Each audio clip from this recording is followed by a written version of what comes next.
लोगों को नमस्कार। जैसा आप जानते हैं, आज हम यहाँ पे इकट्ठा हुए हैं। अभी 24 सितंबर को जो एक इंसिडेंट हुआ यहाँ पे, बड़ा अनफॉर्चुनेट इंसिडेंट हुआ, जो कि इससे पहले लद्दाख हिस्ट्री में कभी नहीं हुआ है।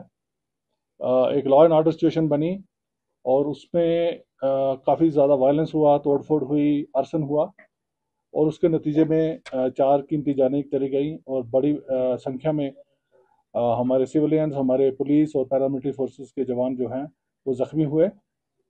इसके परिप्रेक्ष्य में आपका बैकग्राउंड थोड़ा बताना चाहता हूँ। आप सभी जानते होंगे कि लद्दाख यूटी बनने के बाद एक यहाँ पे एक पॉलिटिकल डिमांड रही है 6 शेड्यूल की या स्टेटहुड की। तो उस सिलसिले में यहाँ पे जो 2 बॉडीज़ हैं, अपेक्स बॉडी ले और केडीए करगिल, उनका सेंट्रल गवर्नमेंट के साथ एक लंबा एक टॉक्स का सिलसिला चल रहा है।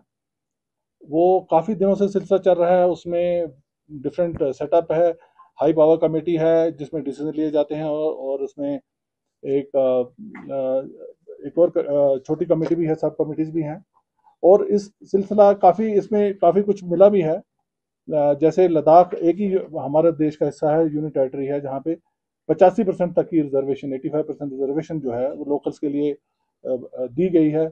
इसके साथ ही साथ 1/3 जो है काउंसिल की जो सीट्स हैं वो वुमेन के लिए आरक्षित की गई हैं। और इसके साथ साथ जो यहाँ की लोकल कल्चर और लैंग्वेज के को प्रमोट करने के लिए जो पुर्गी और जो भोटी लैंग्वेज है उसको भी ऑफिशियल लैंग्वेज का दर्जा दिया गया है। और एक ऑनगोइंग प्रोसेस है जो चल रही थी। पर इस प्रोसेस को सबडाज करने के लिए, इसको विशिएट करने के लिए काफ़ी समय से प्रयास भी चल रहे थे, जिसमें कुछ सो कॉल्ड इन्वायरमेंटल एक्टिविस्ट और बाकी इस किस्म के ग्रुप्स जो थे जिनकी क्रेडिबिलिटी पे भी एक क्वेश्चन मार्क है, उन लोगों ने इसको प्लेटफॉर्म को हाईजैक करने के लिए कोशिश की। और उसमें से सबसे जो प्रथम जो हमारा नाम है, जो मिस्टर सोनम वांगचुक हैं, जिन्होंने पहले भी इस किस्म के बयान और इस किस्म की जो प्रोसेस को डिरेल करने के लिए काफ़ी काम किया। और इन दिनों में 10 सितंबर को जब ये प्रोसेस चल रही थी और नई डेट अनाउंस हो गई थी 6 अक्टूबर को हाई पावर कमेटी के लिए, और उससे पहले एक उसकी प्रिलिमिनरी डिस्कशन के लिए 25 और 26 को डेट्स अनाउंस हुई थी। यहाँ के लीडर्स वहाँ पे जाके और वहाँ पे डिस्कस करते।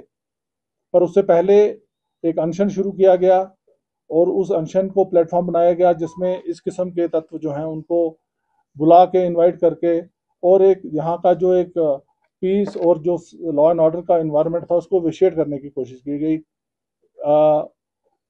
कई तरीके से समझाया भी गया इनको कि जो है इस किस्म की ऐसी कार्रवाई नहीं होनी चाहिए जिससे कि हमारा जो टॉक्स हैं वो डीरेल हों। पर फिर भी ये जो प्रोसेस, जब भूख हड़ताल जो है वो ख़त्म नहीं की गई और इन्हीं दिनों में run up to the talks हमने देखा कि एक उसमें इंक्रीज आई, जिस किस्म के बयान दिए गए, जिस किस्म के जो वहाँ पे वीडियो वायरल किए गए, जिसमें हमें लगता था कि लॉ एंड ऑर्डर को काफ़ी खतरा है। और उसमें हमने पुलिस कार्रवाई भी की उन दिनों में। जब जब भी हमें लगा, हमने उसमें एफआईआर भी रजिस्टर किए। और 24 तारीख को, जबकि 25 और 26 को एक प्रिलिमिनरी टॉक्स ऑलरेडी प्लान थी दिल्ली में और यहाँ के जो लीडर्स थे दोनों ग्रुप्स के वो जाने वाले थे, सरप्राइजिंगली 24 तारीख को एक बहुत बड़ा यहाँ जो ग्रुप इकट्ठे हो गए। और उसमें नॉर्मल जो ग्रुप तो थे ही थे, उसके साथ ही साथ उसमें काफ़ी एंटी सोशल एलिमेंट्स जो हैं वो ज्वाइन किए। और सडनली जो ये ग्रुप जो है 5-6 हज़ार के लोग जो हैं उन्होंने जो है मार्च किया और बाहर जो जितनी भी यहाँ की गवर्नमेंट बिल्डिंग्स हैं, एस्टेब्लिशमेंट्स हैं, पॉलिटिकल पार्टीज के ऑफिस हैं, उनको बड़े मैसिव तरीके से डैमेज किया, स्टोन पेल्टिंग की।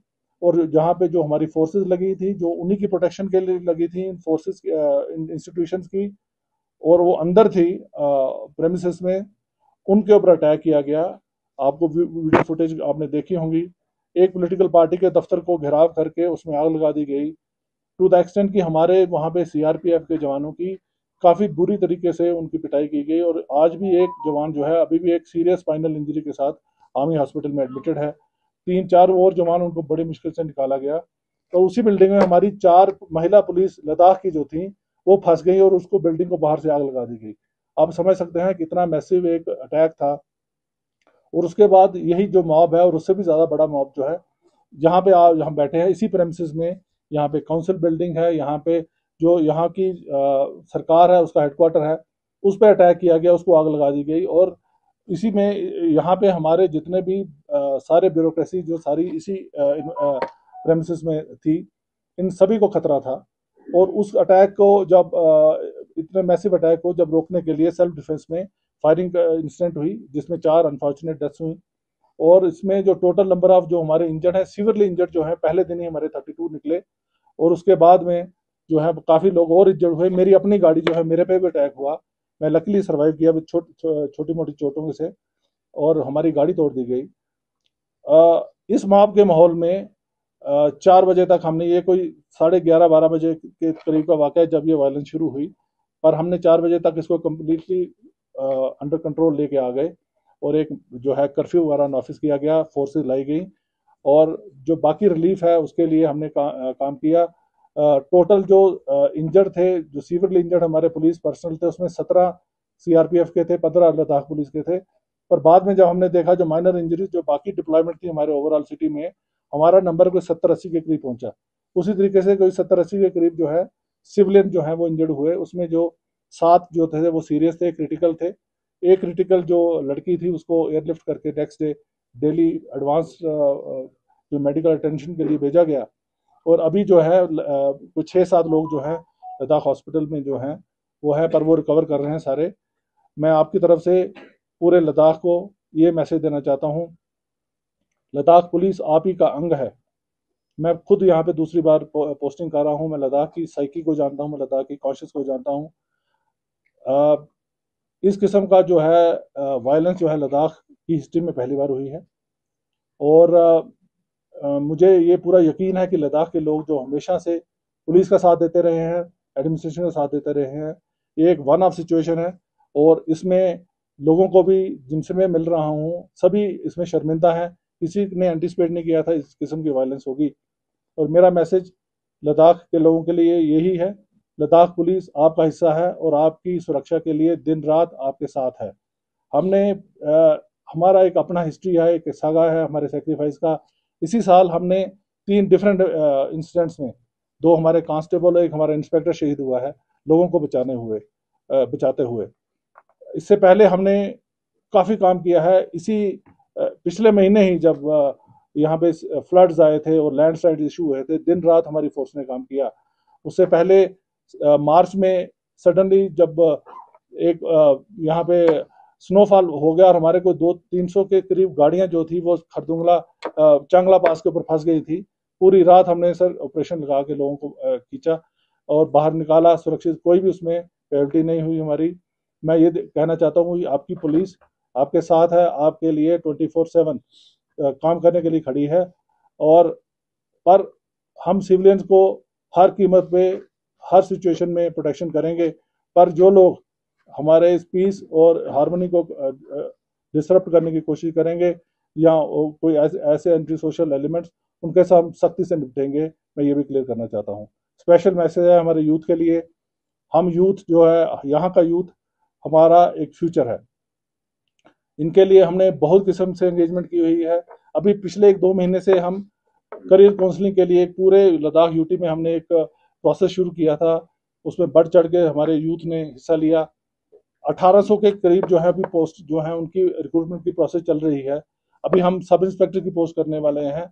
और अभी जब हम बात कर रहे हैं, अभी कोई 400-500 के करीब हमारे जो कांस्टेबल हमने रिक्रूट से लाए हैं, उनकी पासिंग आउट का के लिए वेट कर रहे हैं। इनफैक्ट पासिंग आउट उनका कल का दिन था पासिंग आउट होने का, पर जो हमारा जो सिचुएशन बनी उसके कारण उनका पासिंग आउट डिले करना पड़ा।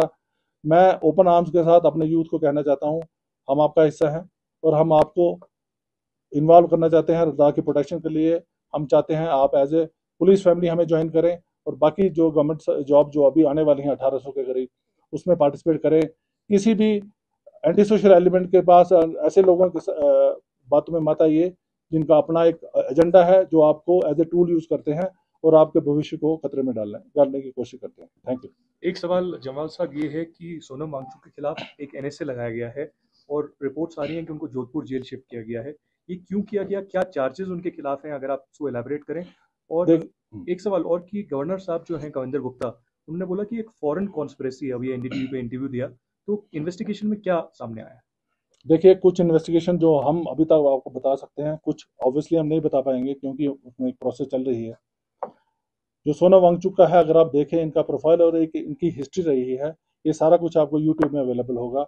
जिस किस्म से इंस्टिगेशन वाली उन्होंने बातें की हैं, अरब स्प्रिंग की बात की है, या नेपाल या बांग्लादेश या श्रीलंका की जो इंस्टिगेट करने के लिए उनका एक अपना एजेंडा है।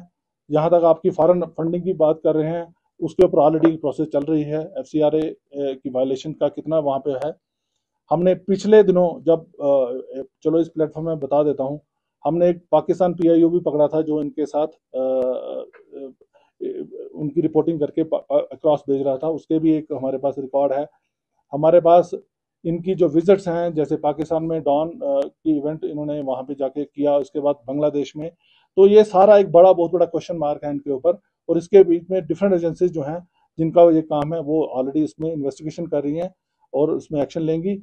मैं इससे ज़्यादा इस पे और नहीं कह सकता। आपने सर एंटी नेशनल एलिमेंट्स की बात कही आपने, और जो रिपोर्ट्स तमाम निकल के आ रही थी, मैं अमृत प्रकाश हुए NI से, एलजी साहब ने भी उसको कोट किया कि नेपाल के कुछ एंटी सोशल एलिमेंट्स इसमें शामिल थे। अगर आप कोट कर पाए, आपके पास कोई इनपुट्स हो, कितने लोग इसमें शामिल थे जो कि विदेश से ताल्लुक रख सकते थे, क्या कोई एंटी नेशनल कॉन्स्पिरेसी यहाँ पर थी? देखिए, ये एक इन्वेस्टिगेशन का विषय है, पर जिस दिन हमारे जो फर्स्ट डे जिस दिन इंजर्ड जो लोग जब शिफ्ट किए गए, उसमें 2 नेपाली जो हैं बुलेट इंजरीज है, 2 की शायद 3 जो है वो नेपाली नेशनल यहाँ पे हॉस्पिटल में एडमिट थे। उसके बाद में हमने कुछ और लोग जो किए, उसमें से उनकी वेरिफिकेशन के बाद शायद 3-4 और ऐसे तत्व निकले हैं। 3 तो कंफर्म्ड हैं जो कि नेपाल नेशनल थे और जो हॉस्पिटल में एडमिट रहे हैं। जी, देखिए, हम कर्फ्यू के बारे में हमारी सबसे बड़ी चिंता है, इससे पहले मेरी मीटिंग हो चुकी है। हमारा मेन एम है कि शांति बहाली हो जाए, और हम समझ सकते हैं लोगों की परेशानियां भी हैं, और ऑलरेडी हमने इसमें डिसीजन ले लिया है। अभी कर्फ्यू 1 से लेकर 3 बजे तक जो हम स्टैगर तरीके से खोलने वाले हैं, ओल्ड सिटी में अभी खुल जाएगा, और जो चौक से नीचे वाला जो न्यू एरिया है उसमें हम 3:30 से 5:30 तक खोलेंगे। दो प्रोटेस्ट जो है काफी जगह पे देखा जा रहा है।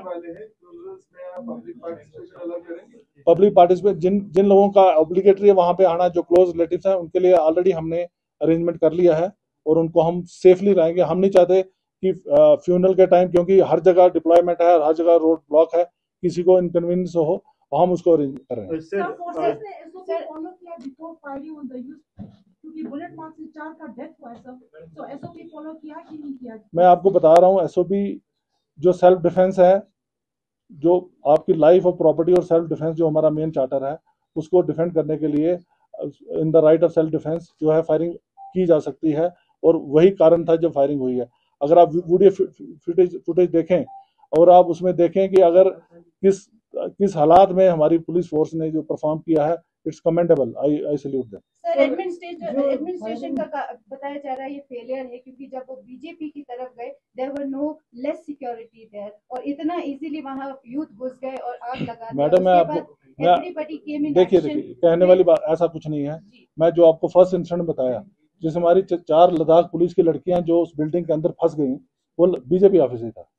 उसी ऑफिस में जिसको आग लगा के और जिसको हमने बड़ी मुश्किल से रिट्रीव किया, और जो हमारे पुलिस CRP के ऑफिसर हैं जो अभी भी एक स्पाइनल इंजरी के साथ इमोबाइल होके आर्मी हॉस्पिटल में पड़े हुए हैं। ये वहीं की सिचुएशन है। सर, अभी तक इस मामले को लेकर कितनी FIR रजिस्टर्ड हुई हैं, कितनी गिरफ्तारियां हुई, और क्या गिरफ्तारियों में कोई फॉरेन नेशनल या लद्दाख के बाहर का कोई इंडिविजुअल है? देखिए, मेरी अभी तक की जो नॉलेज है, 44 लोग हमने जो है वो गिरफ्तार किए हुए हैं जो जेल में हैं। उसमें से 5-6 जो हैं जो मेन रिंग लीडर्स हैं वो पकड़े गए, और ऑब्वियसली सोनम वांगचुक जो मेन उसका इंस्ट्रूमेंट प्लेयर था, उसको हमने NSA के भेज दिया बाहर।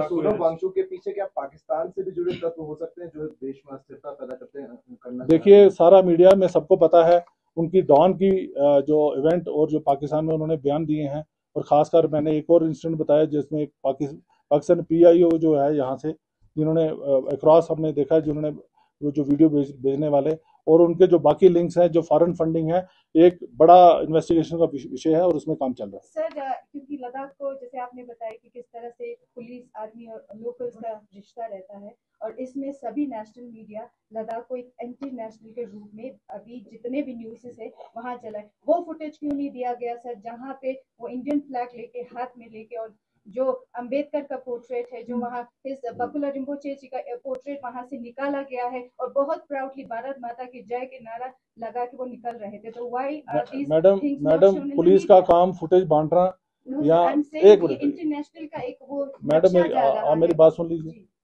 पुलिस का काम जो है लॉ एंड ऑर्डर मेंटेन करना, पीस एंड सिक्योरिटी इंश्योर करना है। पुलिस का काम फुटेज बांटना या किस मीडिया में उसको क्या रूप दे रहा है वो हमारा मीडिया मैनेजमेंट का काम नहीं है, वो मीडिया का ही काम है।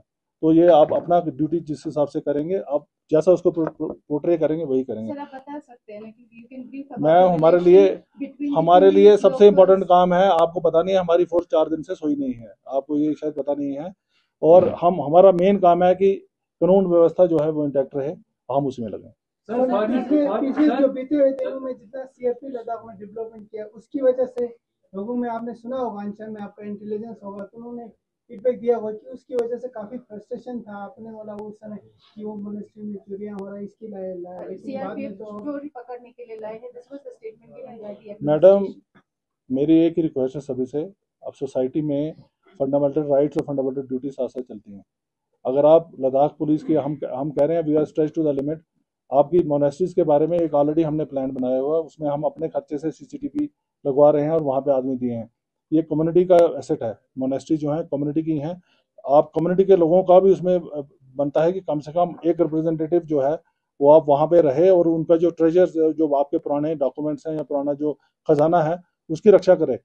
ये तो आप लोगों का मेन काम है, हम उसमें असेस कर सकते हैं पर हम आपका वो पूरा क्लेम नहीं कर सकते, हमारा काम और भी है। सर कल एपेक्स बॉडी ले ने एक प्रेस कॉन्फ्रेंस करी थी और उसमें बड़े सीरियस एलिगेशंस लगाए एडमिनिस्ट्रेशन पे और पुलिस पे। उन्होंने कहा कि आपने कि फायरिंग की जरूरत नहीं थी, इनडिस्क्रिमिनेट फायरिंग पुलिस और सीआरपीएफ ने करी।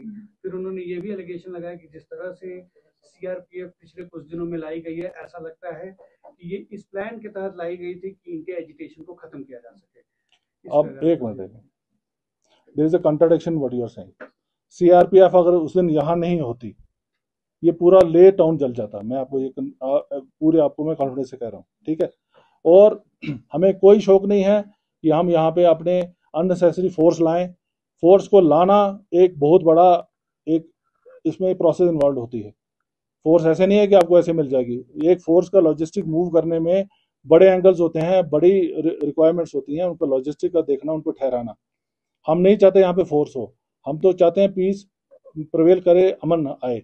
पर अमन तभी आएगा जब एक सिटीजन जो है अपनी रिस्पॉन्सिबिलिटी पूरी समझेंगे। कोई भी एक ग्रुप जो है इस किस्म से, एक फोर्स जो कि एक इंफ्रास्ट्रक्चर के अंदर खड़ी है, डिफेंड कर रही है उसको, अगर उसको जलाने के लिए आएगी तो आप क्या चाहते हैं, क्या हो, फोर्स मर जाए? वो नहीं पॉसिबल है ना, ह्यूमन लाइफ सबकी है। तो अगर या तो आप किसी को आपको प्रोटेस्ट को उठाने के लिए या क्लियर करने के लिए बात हो, ये तो वो सिचुएशन थी जहां पे हमारी गाड़ियां, जो हम एक इंस्टीट्यूशन को प्रोटेक्ट कर रहे थे, बाहर से जो आपके इस असामाजिक तत्व आके वहां पे अटैक कर रहे हैं और उनके ऊपर आगजनी कर रहे हैं, सारा कर रहे हैं। आपने फुटेज में देखा होगा। सर जिस तरह आपने बताया, जिस तरह आपने बताया सीआरपीएफ सेफ्टी रीजन दिया आपने कि उन्होंने फायरिंग इसीलिए किया, क्या आप बता सकते हैं कि फायरिंग जो प्रोटेस्टर्स ने किया, क्या उन्होंने कोई एम्यूनिशन, क्या उन्होंने ऐसे कोई फायर ऐसा पिस्तौल लिया था कि इस वजह से सीआरपीएफ को गोली चलाना पड़ा? मैडम आपने फुटेज देखी है, आपने फुटेज एसओपी ही है। मेरी बात सुनिए, आप ये देखिए, लाइफ एंड प्रॉपर्टी जो नेशन की प्रॉपर्टी है और ह्यूमन लाइफ इनोसेंट की, क्या आप सीएससी के जितने एम्प्लॉइज वहां पे थे या जितनी ब्यूरोक्रेसी है, क्या आप चाहते सब जल के मर जाते? ये नहीं चाहते ना आप। तो एसओपी जो होती है वो आपको उस कंटेक्स्ट में देखिए। हम फोर्स अगर अंदर खड़ी है किसी को प्रोटेक्ट करने में, किसी को क्या लिबर्टी है कि उसको फोर्स को आके अटैक करे? अगर आपने कोई आपका डेमोक्रेटिक एक्सप्रेशन है